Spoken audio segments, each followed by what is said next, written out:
Well, I've seen a few videos on YouTube here with the Weldanpower welder, and I've had this since 1986, and it's 2019 now, but it also sat for quite a few years.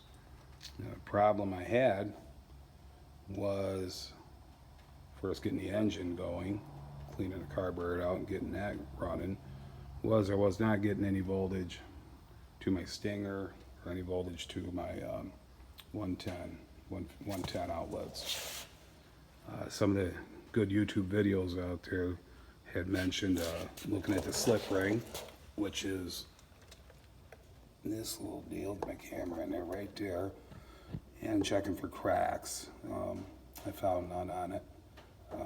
Cleaned it up. Also, if you look right above them slip rings, you'll see them two studs. Them are holding your connected to your brushes. Also, one video where the guy's brush was hanging up, and that was his problem. He got it freed up and was successful in getting the welder going. I tried all that, took mine apart, cleaned everything up, contacts, all that. Still no luck. So, scratching my head. Luckily, I have a good electrician friend talking to him at work, and he knew a little bit about generators and that. First thing he asked me was, does it have a magnet inside? Well, I'm not a generator guy, mostly trucks, tractors, cars, and this and that. I go, oh, I'm not sure. He said, well, then what it needs what's called an exciter. I came across that word in my research before I had talked to Kevin. And he said basically it needs enough power to send down the slip rings there to energize the inside of the generator magnet. Basically kickstart it and get it pushing its own power. So that led me to pulling the flywheel off. The reason I pulled the flywheel off was this wire, and this is a new alternator in here, brand new. This is the old one. It got smoked. What had happened was, when I was inspecting it before I tore it apart, this wire comes over this harness here. It goes to the outside of the welder. And I just pulled that wire a little bit, just checking to see if it's connected. It fell right out. So when I started digging into pulling the flywheel out, I noticed just about 6 of the magnets out of the 12 magnets inside the flywheel had come out. I had like 5 or 6 on the outside, literally, of the flywheel stuck there.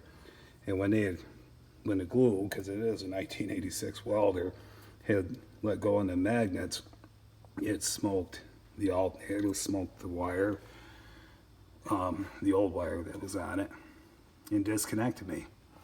So I'm in the middle of putting a new alternator on. I just did that. I ordered that online. See if I got a part number here for you. It fit. Give me 1 second. Looks like here's the part number, if you can see that. Maybe you can even scan that. And that's the alternator for the 16 horsepower Briggs & Stratton IC engine.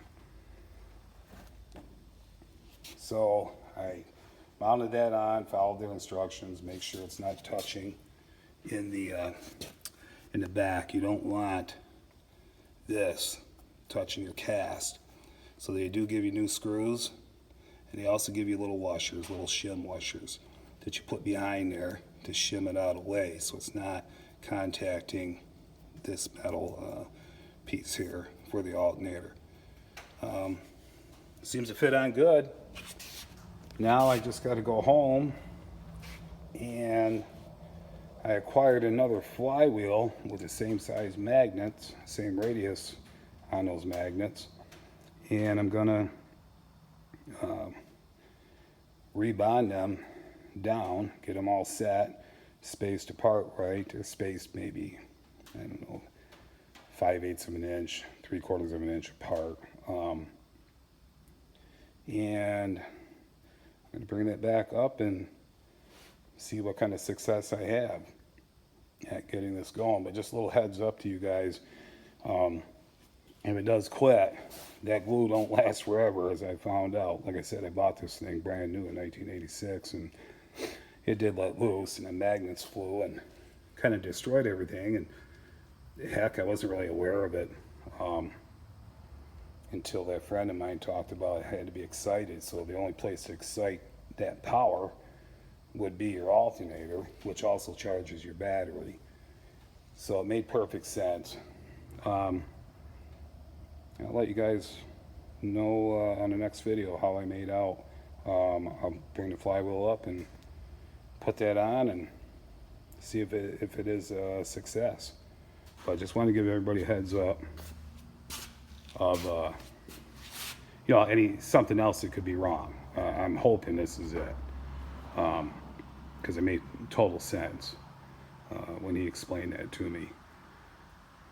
So till then, talk to you all later.